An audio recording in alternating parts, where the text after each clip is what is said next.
자, 이어서 15과 들어가 보도록 하겠습니다. 15과는요, 복합명사와 유사 형태 명사의 간단한 풀이법이고요. 일단은 여러분들이 복합명사의 기본 개념은 우리나라 말로 치면은 자연보호 이런 거예요. 자연의 보호라고 보통 안 하고 그냥 자연보호, 명사 두 개가 붙어서 하나의 명사처럼 사용되는 거죠. 토익 시험에서는 보통 뭐 여러 가지 복합명사가 나오는데 뭐 예를 들어서 좀 쉬운 거, 고객 만족, customer satisfaction 이렇게 명사 두 개가 붙어 있는 거죠. 일단 우리 편의상 두 개 명사 중에서 앞에 있는 것을 N1이라고 이렇게 부를 거고요. 뒤쪽에 있는 것을 N2라고 이렇게 불렀을 때 시험에서는 N1 쪽을 물어볼 때도 있고 N2 쪽을 물어볼 때도 있는데 이게 상당히 다른 품사랑 헷갈릴 수가 있어요. 그래서 복합명사의 기본 개념을 알고 출발할 필요가 있겠다. 그 다음에 이제 복합명사는 보통 이거에 대해서 집중적으로 다루지 않는 경우도 많습니다. 원체 그냥 복합명사가 많으니까 그냥 외워라 그리고 넘어가는 경우도 많은데요. 문법으로 풀 수 있는 복합명사부터 먼저 챙겨줘야 되겠죠. 여기 1번 보시면 자, 이 되게 중요한 건데 의미나 문맥과 상관없이 풀 수 있는 경우 복합명사를 잘 몰라도요. 또 문맥도 모르고 아무것도 몰라도 이 문제를 풀 수 있는 경우가 있어요.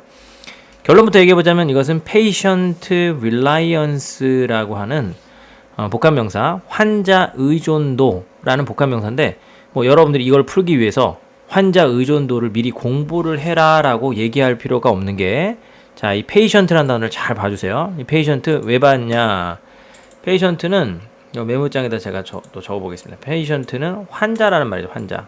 근데 환자라는 말은 영어에서는 가산명사 중에서도 지금 s가 안 붙어 있으니까 이것을 가산 단수명사라고 한단 말이에요. 근데 가산 단수명사는 우리 이전 과에서 배웠었는데 반드시 앞에 한정사라는 걸 써야 돼요. 한정사가 뭐냐면 관사나 소유격 같은 거 뭐 이런 게 딱 오고 나서 patient라고 쓰거나 이렇게 쓰기 싫으면 patients라고 복수형으로 써야 하거든요. 근데 지금 그렇게 안 써 있다라는 것 자체가 이것이 복합명사의 앞에 해당하는 즉 N1에 해당하는 단어이기 때문에 저렇게 그냥 들러리로 붙어 있는 거죠. 마치 형용사처럼. 그래서 그 뒤에도 형용사가 아닌 명사가 꼭 와야 되고요. 이 명사랑 같이 해서 복합명사를 만드는 겁니다. 그래서 시험에서 만약에 이런 문제가 나왔다. 사실 잘 나오는 문제예요. 이런 문제가 나오면 여러분들은 전혀 환자 의존도라는 그런 복합명사를 모르고 있어도 풀 수가 있는 것이다 라는 거 꼭 기억을 해주시면 좋을 것 같습니다. 자, 그 다음에 요것도 잘 보세요. 원래는 이제 all이라는 단어가 오게 되면 이 단어는 복수라던가 불가산 명사가 따라 붙어야 되거든요. all customers 하면서 s가 붙어 있거나 all information 이런 식으로 불가산 명사가 와야 돼요. 그런데 지금 단수 가산이 또 왔잖아요. 그러면 이거 이상한데 이거 문제가 있는데 뒤에 명사가 하나 더 와서 그것이 all과 엮이겠는데까지 생각이 들어가야 됩니다. 그래서 그 뒤에 형용사 같은 과거분사 이런 게 오면 안 되고 이렇게 명사가 와줘서 복합명사가 되고요. 특히 concerns는 지금 여기서 복수니까 all이라는 말과 어울리게 되는 거죠. 그래서 customer concerns를 한 덩어리 취급하고 복합명사의 핵심이 되는 부분은 결론적으로 N1이 아니고 N2에 해당하는 겁니다. 그래서 여기에 복수가 왔기 때문에 all과 어울릴 수가 있게 되는 것이다. 이렇게 기억을 해주시면 좋을 것 같고요. 이렇게 복합명사의 의미나 문맥과 상관없이 풀 수 있는 경우는 여러분들이 잘 몰라도 맞출 수 있는 거니까 상당히 기술적으로 접근하는 거거든요. 반드시 맞춰줄 수가 있어야 되겠습니다. 자, 그런데 이제 2번부터는 자신이 850 이상을 확실히 목표로 하고 있다. 나는 정말 제대로 좀 가보겠다라는 친구들이 집중해 주셔야 하는 내용입니다. 얘 같은 경우에는 일단은 앞 단어에 이렇게 오는 경우에요. 그러니까 앞쪽 단어를 물어보게 되면 이건 어려울 수밖에 없습니다. 왜냐하면 모양상은 관사 뒤 명사 앞에 형용사의 개념, 즉 과거 분사, 현재 분사, ing, pp가 올 수 있기 때문에 applied form인지 application form인지를 따져줘야 되는 거죠. 이때는 철저하게 의미 구분으로 가셔야 되고요. applied form 그러면은 이거는 applied가 적용된 이라는 뜻이잖아요. 적용된 양식 그런 식으로 의미가 되는 거고 그 다음에 만약에 application form 그러면 이것은 신청 양식이라고 하는 하나의 복합명사가 되는 겁니다. 근데 왜 양식을 왜 적용하지? 양식을 어디다가 왜 적용하지? 갑자기 왜 적용된 양식이 나오지라고 약간 의문점을 가져야 되고, 그래서 이거는 복합명사 신청서를 완성해야 되겠구나 라는 게 자연스럽겠네 해서 어느 정도 요 정도의 해석을 해주는 게 더 안전하고요. 만약에 1차적인 해석으로 잘 안 풀린다 싶으면 이제 그 목적을 나타내는 투부정사까지 봐줘야 강좌에 등록하기 위해서는 신청서를 완성해야 되는구나까지 들어가는 거죠. 그러니까 다른 어떤 문제에 비해서 난이도가 올라갈 수밖에 없게 되는 겁니다. 그 다음 이것도 잘 보세요. 이제 마음 급한 친구들이 문제 푸는데 자기가 품사 자리를 배운 거야. 그러니까 딱 봤더니 주어 있네, 동사 있고, 목적어 있고, 올 게 다 왔으니까 이어서 이제 또 명사가 오면 안 되겠지. 어떤 수식어 개념이 와야 되겠지. 그래서 propose를 답을 한 다음에 이게 이제 뭐 심사위원회인데요. 심사위원회에 제안되어진 사업 말 되는 거 아닌가? 심사위원회한테 우리 이런 사업을 하고 싶어요 하면서 딱 제안할 수 있는 거 아닌가라고 순간 헷갈릴 수가 있어요. 그런데 문제는 이 N1만 가지고 답을, 그러니까 이 동사의 목적어로 잡자니 제출은 사업을 제출하진 않거든요. 최종적으로 제출하는 것은 사업 제안서까지 해서 제출이 되는 거니까 이게 조금만 주변 해석을 해보면 구분이 되는 건데, 마음 급한 친구들은 여기서 그냥 훅 하고 넘어가는 경우가 있어요. 이런 거 좀 조심할 필요가 있고요. 결론적으로 동사의 목적어까지 확실히 되는 표현으로 잡아내자라는 겁니다. 3번은 정말 고난도 문제로서 많은 친구들이 틀렸었던 문제로 기억납니다. 예를 들어서 미스터 진이 담당을 하고 있었는데 가장 최근에 디자인을 담당했느냐, 혹은 가장 최근에 디자인 혁신을 담당했느냐. 사실은 디자인 혁신이든 디자인이든 잘 여러분이 느낌이 팍 오지는 않을 거예요. 그럼 뭐 이것도 담당하고 저것도 담당할 수 있나 보다 순간 헷갈릴 수 있고, 특히나 마음 급한 친구들은 주어 있고 동사 있고 보어 있고 전치사의 목적어까지 있어서 여기까지 올 게 다 왔구나 라고 생각해서 부사를 쓰는 친구들도 꽤 많거든요. 근데 이렇게 가면 뭐가 문제냐면 혁신적으로 담당했다라는 말이 어색한 거예요. 담당의 어떤 수식을 혁신적으로라는 말을 통해서 수식을 받을 수 있겠는가? 어색하죠? 오히려 그것보다는 이렇게 가는 게 아니고 디자인 혁신이라는 게 하나의 덩어리 명사고, 그래서 디자인 혁신을 담당했다라고 가는 게 맞겠죠. 이렇게 N2 자리에 부사를 쓰면 결론적으로 동사랑 어울리지 않아서 탈락되는 이런 경우가 상당히 난이도가 높은 경우가 됩니다. 이런 지금 풀었던 1, 2, 3번 같은 경우에는 요령으로 푸는 건 좀 힘들어요. 어느 정도는 해석을 통해서 어색함을 느껴주고 정확하게 풀어야 맞출 수가 있게 되는 고난도 복합명사 문제가 됩니다. 자, 그런데 이거를 조금 이제 좀 해결을 그러면 더 빠르게 할 방법은 없을까? 물론 여러분들 어휘력이 계속 증가해서 application form, 신청서라는 표현, applied form 하면 안 되고 applying form 하면 안 되고요. submission guideline, 제출을 위한 지침, 얘네들 하나같이 의미가 뭐뭐를 위한 이 정도의 의미가 돼요. 제출을 위해서는 글자 크기 포인트 10으로 해주시고, 여러분 논문 제출할 때 그런 어떤 제한사항 같은 게 있어요. 글자 크기는 10으로, 글꼴은 뭘 써야 되고, 줄 간격은 어떻게 해야 되고 등등등, 언제까지 제출, 그런 게 제출을 위한 지침, 제출 지침이라고 하는데, 이 자리에 제출된 submitted guideline 하면은 되게 이상해지는 거예요. 서류를 제출하는 거지, 제안서를 제출하는 거지, 무슨 지침을 왜 제출하지? 제출된 지침? 그러면 지침 자체를 제출하나? 이상한 말이 되는 겁니다. 은퇴 연애도요. 오답에 retired party 뭐 이런 게 들어왔어요. 은퇴가 되어진 연애. 은퇴가 되어진 연애 자체가 은퇴되는 게 아니고 어떤 사람이 은퇴할 테고, 그런 사람을 기리는 행사가 retirement party죠. 그래서 이런 것들 복합명사. 그다음에 안전상의 조치. 요것도요, 시험에서 요 자리에다가 그냥 안전한 조치, 그래서 safe를 답으로 할래 하고 나왔었는데, 조치 자체가 안전한 게 아닙니다. 사람이 안전해지는 거죠. 저 조치를 따른 사람은 사람이 안전해지는, 그래서 안전을 위한 조치, 이렇게 연결되는 겁니다. 복합명사가 이런 의미도 있지만 또 N1을 N2하다의 의미도 있어서 가격을 할인하다, 예산을 제한하다, 품질을 점검하다, 물을 사용하다 합쳐서 그냥 가격 할인, 예산 제한, 품질 점검, 물 사용, 이런 식으로 연결되기도 하죠. 제가 시험에 나오는 복합명사를 다 정리를 할 수는 없어요. 너무나 양이 많고 그걸 지금 본다고 해서 다음번 시험에 바로 나오는 것도 아니고요. 여러분 최대한 요령으로 푸는 거, 아까 무조건 복합명사가 오는 경우와 그렇지 않더라도 주변 문맥을 잘 보고 판단을 해야 되는 그 정도를 챙겨주시면 풀 수가 있다라는 거 정도. 그러나 이 8개 정도는 너무나 유명한 거라서 제가 정리를 했습니다. 8개 정도 우리 좀 공부할 만하죠.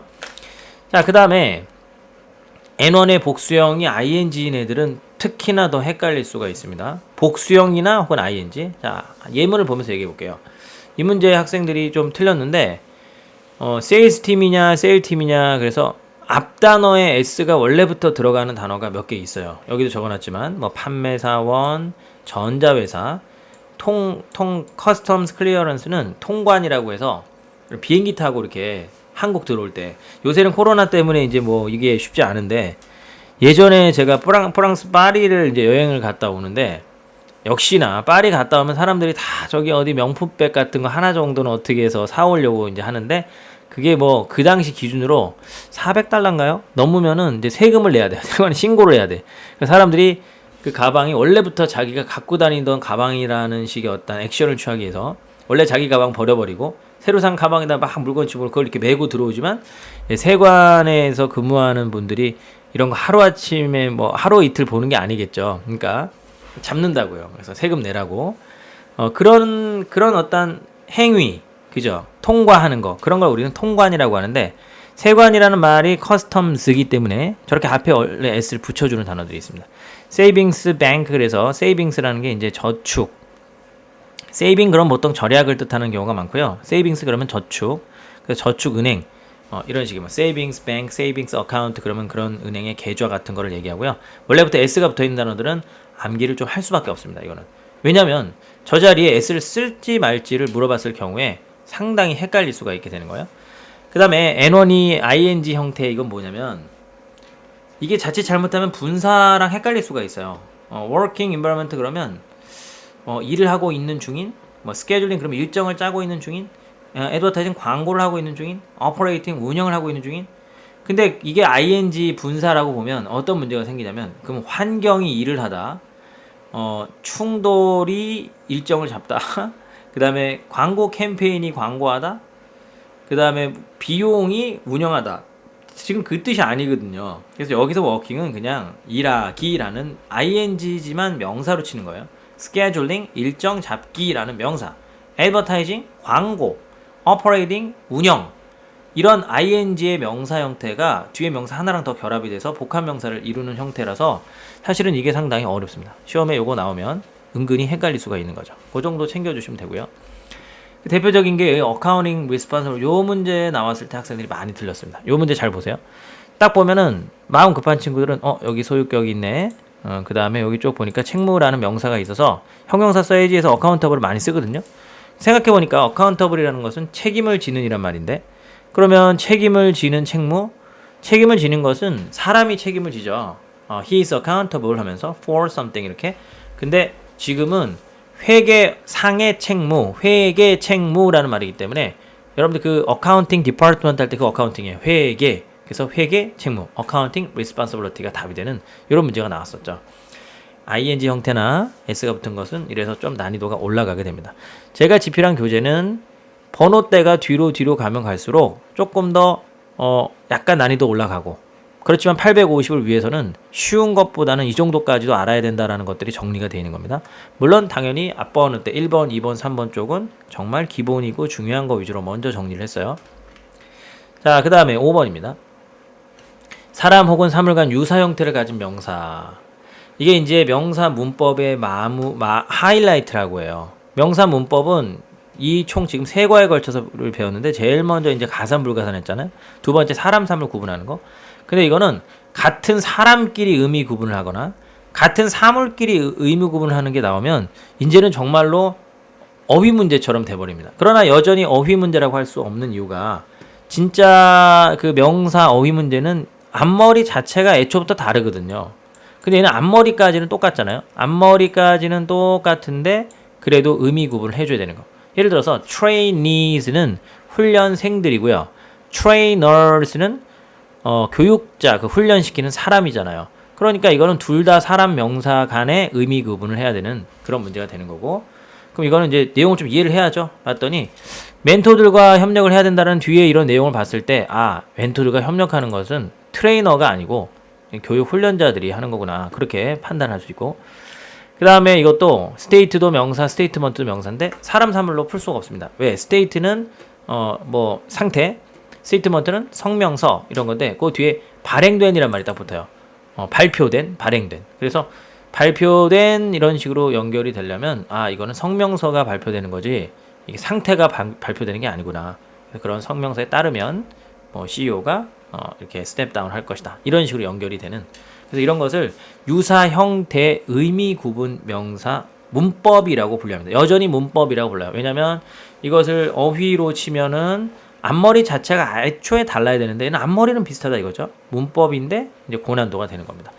이 부분 한번 쭉 읽어보시면서 어려운 단어 있나 좀 보세요. 쭉 보면 요게 나왔을 때 좀 어려웠었어요. 델리게이트도 파견 단원, 델리게이션 그럼 파견단. 델리게이션은 여러 명을 가리키는 말이고요. 델리게이트는 파견 단원 한 사람을 가리키죠. 그래서 델리게이스라고 해서 S까지 들어가야 이것이 파견 단원들이 되는 거고요. 그 다음에 이쪽 우측에서는 이제 뭐 이펙트, 이펙티브니스 이런 것도 상당히 많이 나오고 헷갈리기도 쉽습니다. 우리는 보통 새로운 기계를 사들여서 예전보다 효율성을 끌어올리지 효과를 끌어올리진 않아요. 효과라는 것은 영향, 결과 이런 느낌이고 효율성이라는 것은 어떠한 뭘 해서 얼만큼 더 예전보다 단시간에 더 좋은 결과를 낳겠는가 그런 게 효율성입니다. 약간 의미가 달라요. 생각해보니까 그죠? 뭐 confidence, confidentiality 쭉 보면서 quality, qualification 모양이 다 비슷비슷하죠? motive, motivation 쭉 해서 요거 좀 중요한 것 같아요. installation, installment 이거 좀 난이도가 있습니다.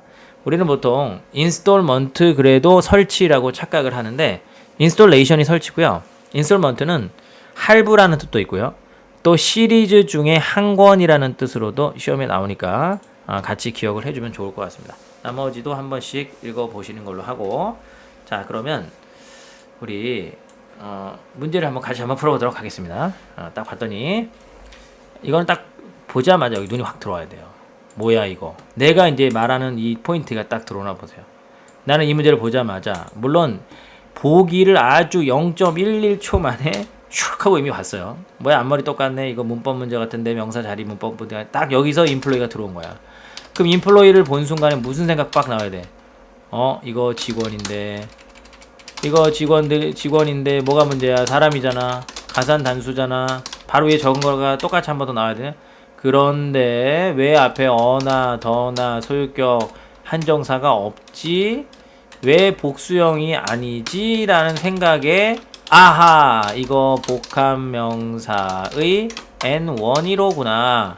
그러면 이어서 N2가 필요하겠네 라는 생각이 팍 하고 들어가야 되는 거예요. 그래서 일단 명사 아닌 거 막 지우는 거야. A번 이거 뭐야 부사 요거 형용사 요거 두 개가 명사가 있어요. 근데 프로듀스가 명사일 때는 S 안 붙이는 불가산이죠. 그럼 답은 그냥 C번이 되는 거. 얼마나 쉬워요? 물론 이제 이거를 올바르지 못한 길로 공부하는 친구들은 복합명사 너무 어려워요. 그러면서 복합명사 다 외워야지 해결될 것 같아요. 그러면서 employee productivity 직원 생산성이라는 표현을 외우고 그래서 맞춰도 맞춰요. 그러나 나처럼 employee 보고 바로 C로 가도 맞추고 뭘 택하겠습니까? 우리는 안다 할지라도 이거를 단시간 안에 빨리 풀고 다음 문제 넘어가야지만 파트 7 풀 수 있기 때문에 절대로 아는 거야 라고 자만하지 말고요. 저랑 같이 수업 따라오는 이 부분에 있어서 해석 없이 최소한도로 갈 수 있는 거는 최대한 챙겨줘야 돼요. C번으로 바로 갈 수가 있더라. 자 그러면 1번 문제도 한번 볼게요. 이것도 뭐 앞머리 똑같고 그래 품사자리 문제 앞에 관사 딱 쳐줘야지. 크리에이티브는 이거 빼내줘야지. 메서드가 명사네. 그럼 이 자리 원래는 형용사 자리잖아. 형용사의 기능이 있는 B번을 딱 답으로 하고 나서 만약에 여러분들이 conserved method 이런 말을 많이 들어본 게 아니다. 그럼 의심을 한번 해줘야 돼. 왜냐면 혹시 이 자리에 복합명사가 될 수도 있지 않을까라는 그런 의심. 혹시 될 수 있는 거 아니야? 만약에 이게 되면 어쩔 건데 라는 생각을 해줘야 돼요. 이제는 좀 고득점으로 가려면. 물론 아직 점수대가 좀 낮은 상태라서 그런 여력이 안 되면 시간 없으면 그냥 B번 찍고 넘어가야 되지만 생각해보니까 컨서브가 보존하다거든요. 그러면 보존된 것은 뭐냐면은 환경이라던가 그런 게 보존되는 거죠. 이거는 그런 환경을 보존하는 방법에 대해서 보존 방법을 이야기하는 상황이니까 오히려 B번이 탈락되고 D번이겠네 이렇게 연결이 돼야 돼요. 그래서 복합명사 문제는 형용사 자리 문제랑 조금 이럴 경우에는 헷갈릴 수가 있어서 상황을 잘 봐줘야 됩니다. 역시 해석으로 한번 마무리해 볼게요. Both plants and wildlife, 식물들하고 야생 생물들 둘 다 어디에 The State Park, 그 뭐 주립공원에 있는 국립공원에 있는 그것이 are making a comeback. 이제는 뭐 하고 있냐면 make a comeback 돌아오고 있죠. 그지? 돌아오고 있는데 뭐 덕택에 돌아오고 있냐면 the creative conservation method, 창의적인 보존 방법 덕택에.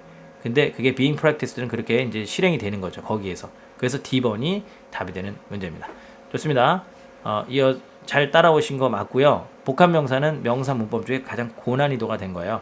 우리 이제 명사편까지 딱 이렇게 끝내게 되면 다음 과에서는 형용사나 부사 문법 쪽으로 넘어가게 됩니다. 다음 강에서 만나요. 감사합니다.